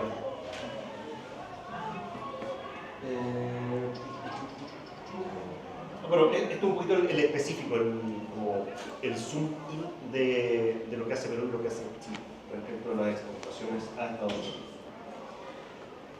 Precios. Esto va a ser relativamente rápido, pero los precios también se mueven como les comentaba. Normalmente los precios más altos al principio, luego caen y luego vuelven a subir. Esta alza de precios es a la que en general estamos tratando de apostar, ¿vale? A la fruta un poco más tardía. Llegar con buena fruta maya igual es difícil, pensando en el sector productivo de mesa, hay un montón de cosas positivas y un montón de cosas que en realidad amenazan. Por ahí las crisis sociales han afectado fuertemente al sector. Hay una migración que es consistente en el tiempo de personas desde el campo hacia otras cosas. Entonces el trabajo en el campo es cada vez más difícil y la uva de mesa se hace todo a mano. Ya prácticamente no hay nada que podamos hacer de manera mecánica. Riesgos climáticos los de siempre y probablemente las crisis políticas y económicas derivadas de los conflictos externos son lo que más pega. Ya no solamente tenemos resabios de la pandemia, sino que también hay un montón de cosas que afectan hoy por hoy el mercado de exportación. Dentro de los desafíos está esto, disminución de costos. Bajar los costos no solo de producción, que es lo que ofrecen muchas variedades nuevas, y vamos a hablar en específico de eso, sino que también aumentar la calidad del proceso. ¿vale? Es decir, no cometer errores que impliquen reprocesar fruta, reembalar o redirigir fruta. Dentro de las variedades que conocemos, que son nuevas entre comillas, hay un montón, ahí les dejo algunos ejemplos simplemente. La gracia que tienen, o las gracias que presentan en general las variedades nuevas, es que ofrecen menores costos de producción, mejor post cosecha, en el sentido de calidad y condición, y una producción elevada también. ¿Vale? Esa es como la triada que ofrece la variedad nueva. Que se cumpla o no se cumpla nuestra realidad productiva es otra historia. Algunas de estas variedades se dan muy mal, en realidad en la zona central, por ejemplo, pero tiene mucho que ver también no solo con la condición climática, sino que también con las estrategias de manejo.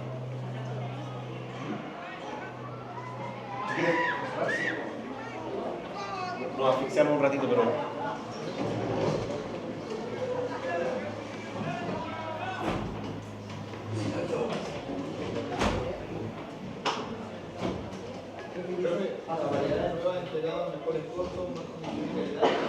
Claro, menores costos, mayor condición y calidad de cosecha y mayor producción.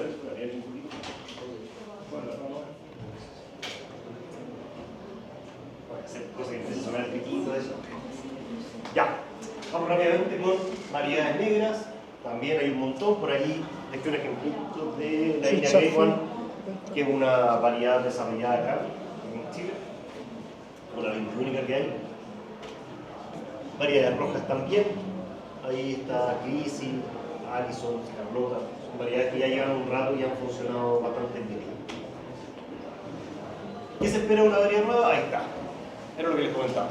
De aquí lo más importante, menores costos de producción, pieles más resistentes, eso es en el fondo post cosecha, producción igual calibre, ya está, eso es. El sin semilla, ese gen del sin semilla, ese gen que trae consigo la eliminación o la inviabilidad de la formación de un embrión, es fácil de propagar en un programa de mejoramiento genético. Por tanto, muchas veces lo que estamos buscando son los otros desafíos.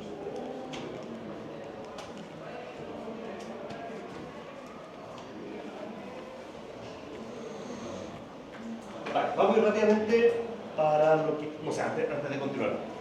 ¿Dudas con respecto a este contexto de la uva de mesa?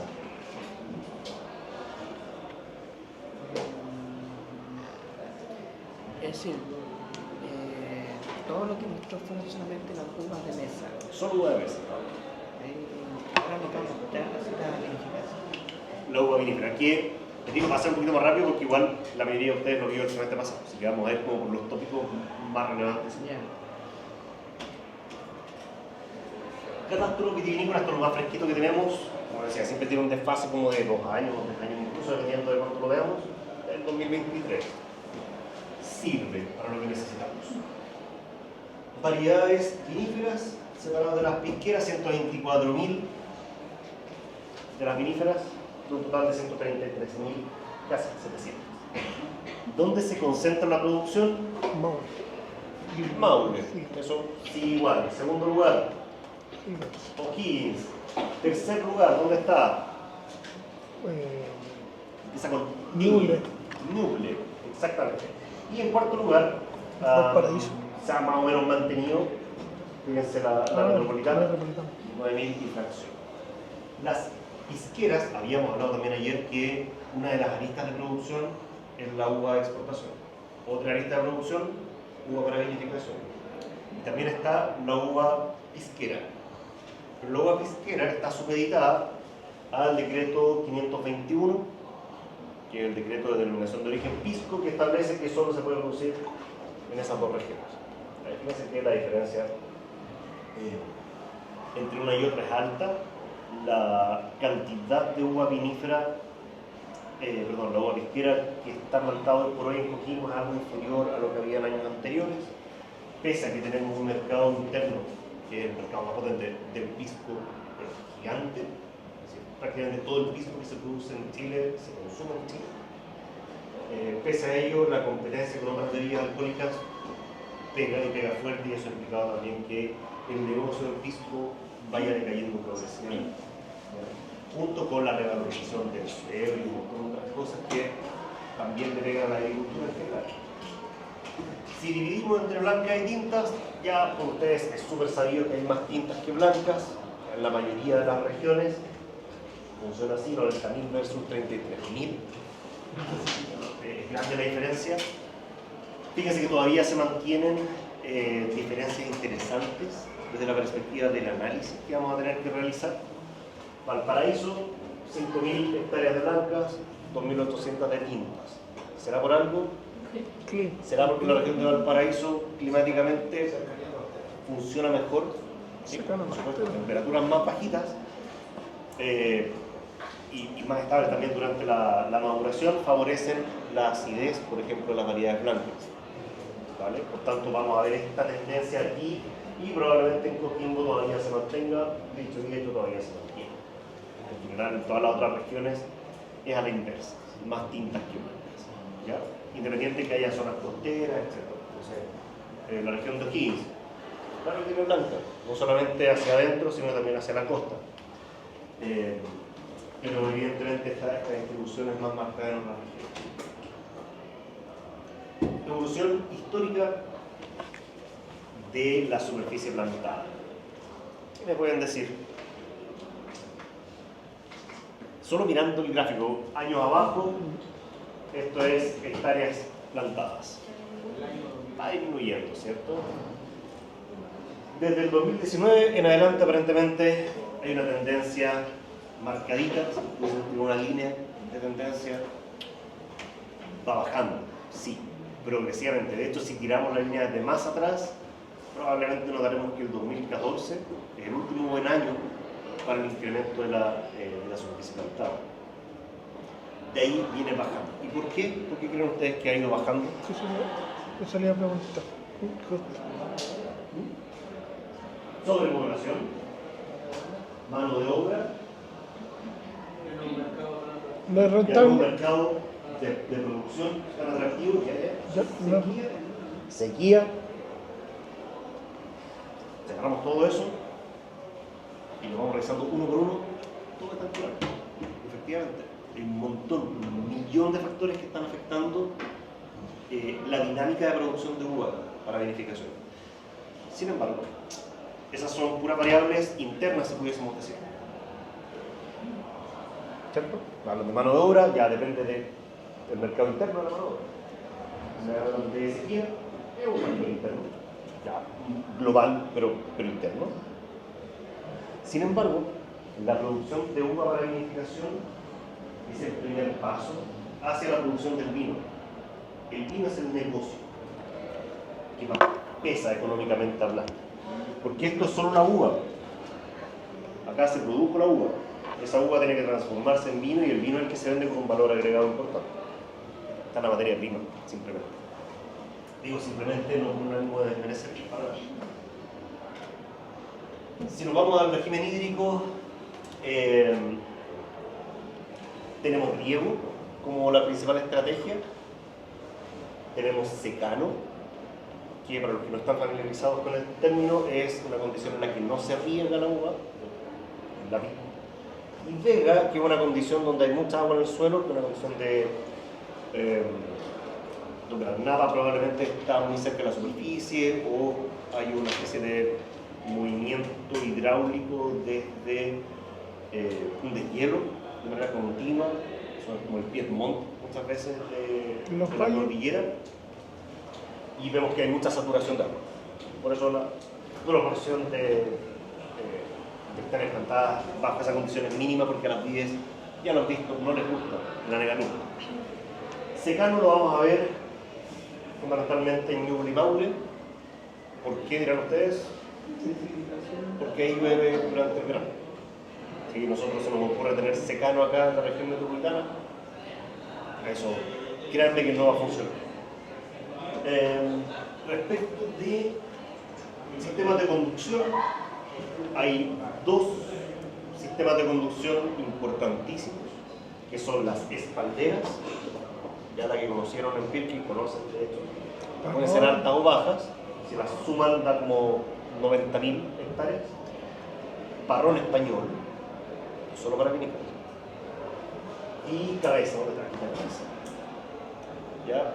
Los dos principales son las espalderas y el parrón, pero también tenemos una buena proporción de este sistema libre, un sistema que no requiere un soporte externo. Pero fíjense dónde está concentrado. De nuevo, Maule y Ñuble. Sistema de conducción que se da muy bien en condiciones de secano, donde la parra no crece tanto. Vamos a hablar. Cabeza. Cabeza, sistema libre, vaso, dovelet. Y tiene un montón de variables asociadas a ese mismo concepto, de que la vid crece como en un vasito, literal.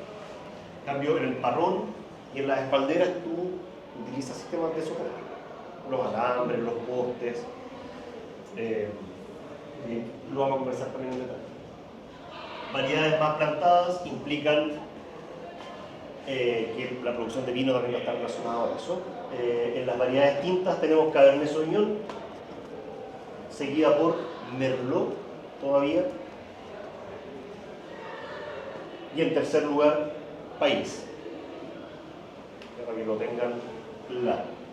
Variedades blancas, Sauvignon Blanc, Chardonnay y Moscatel de Alejandría, que debería aparecer por ahí en alguna parte de la carta. Son las tres variedades blancas más importantes, seguidas por las tintas que nos referencia. Esta es la evolución de la producción de vino. En Chile se producen cerca de 12 millones de hectolitros, por dentro, 10